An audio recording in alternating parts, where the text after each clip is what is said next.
Al-Qiyamah. Hari Kiamat. Bismillahirrahmanirrahim. Dengan nama Allah yang Maha Pemurah lagi Maha Mengasihani. 1. Aku bersumpah dengan hari kiamat. 2. Dan aku bersumpah dengan nafsu lawamah. 3. Patutkah manusia menyangka bahawa kami tidak akan dapat mengumpulkan tulang-tulangnya dan menghidupkannya semula? 4. Bukan sebagaimana yang disangka itu, bahkan kami berkuasa menyusun dengan sempurnanya segala tulang, jarinya, tulang yang lebih halus dari yang lain. 5. Kebenaran itu bukan tidak ada buktinya, bahkan manusia yang ingkar sentiasa suka hendak meneruskan perbuatan kufur dan maksiat di sepanjang hayatnya, sehingga ia tidak mengakui adanya hari kiamat. 6. Dia bertanya secara mengejek, bilakah datangnya hari kiamat itu? 7. Maka, hari kiamat akan datang apabila pemandangan menjadi gerun takut. 8. Dan bulan hilang cahayanya. 9. Dan matahari serta bulan dihimpunkan bersama. 10.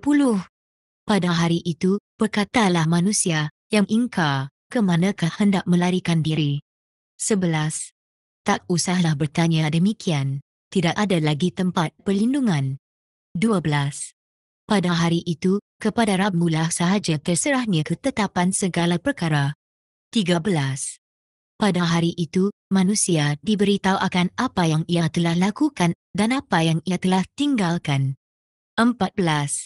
Bahkan manusia itu, anggotanya, menjadi saksi terhadap dirinya sendiri. 15. Walaupun ia memberikan alasan-alasannya untuk membela diri. 16. Janganlah engkau, wahai Muhammad, kerana hendakkan cepat menghafaz Quran yang diturunkan kepadamu, menggerakkan lidahmu membacanya, sebelum selesai dibacakan kepadamu. 17.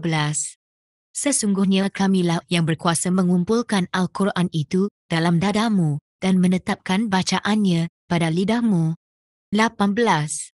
Oleh itu, apabila kami telah menyempurnakan bacaannya kepadamu dengan perantaraan Jibril, maka bacalah menurut bacaannya itu. 19. Kemudian, sesungguhnya kepada kamilah terserah urusan menjelaskan kandungannya yang memerlukan penjelasan. 20. Sedarlah wahai orang-orang yang lalai, sebenarnya kamu tidak ingatkan kesudahan kamu, bahkan kamu sentiasa mencintai kesenangan dan kemewahan dunia yang cepat habisnya. 21.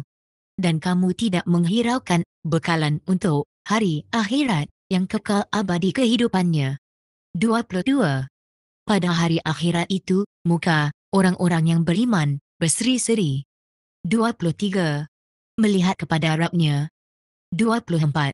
Dan pada hari itu, muka orang-orang kafir muram hodoh. 25.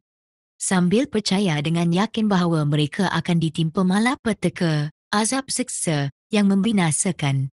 26. Sedalah, janganlah mengutamakan dunia dan melupakan akhirat.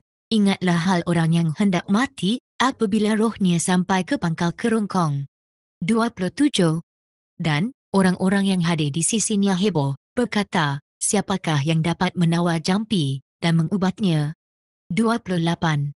Dan ia sendiri yakin bahawa sesungguhnya saat itu saat perpisahan. 29.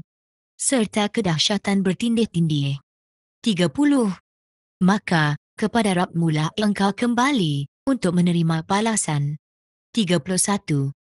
Oleh sebab orang yang kufur ingkar tidak percayakan hari akhirat, maka ia tidak mengakui kebenaran dan ia tidak mengerjakan solat. 32. Akan tetapi ia mendustakan dan berpaling ingkar. 33. Kemudian ia pergi kepada keluarganya dengan berlagak sombong megah. 34. Wahai orang yang kufur ingkar, sudahlah dekat kepadamu kebinasaanmu, sudahlah dekat. 35. Kemudian api nerakalah lebih layak bagimu, lebih layak. 36. Patutkah manusia menyangka bahawa ia akan ditinggalkan terbiar, tanpa tanggungjawab dan tanpa balasan? 37. Bukankah ia berasal dari air mani yang dipancarkan ke dalam rahim? 38. Kemudian air mani itu menjadi sebuku darah beku, sesudah itu dia menciptakannya, dan dia menyempurnakan kejadiannya sebagai manusia. 39. Lalu dia jadikan daripadanya pasangan, lelaki dan perempuan. 40. Tidakkah dia yang menjadikan semuanya itu tidak berkuasa menghidupkan orang-orang yang mati?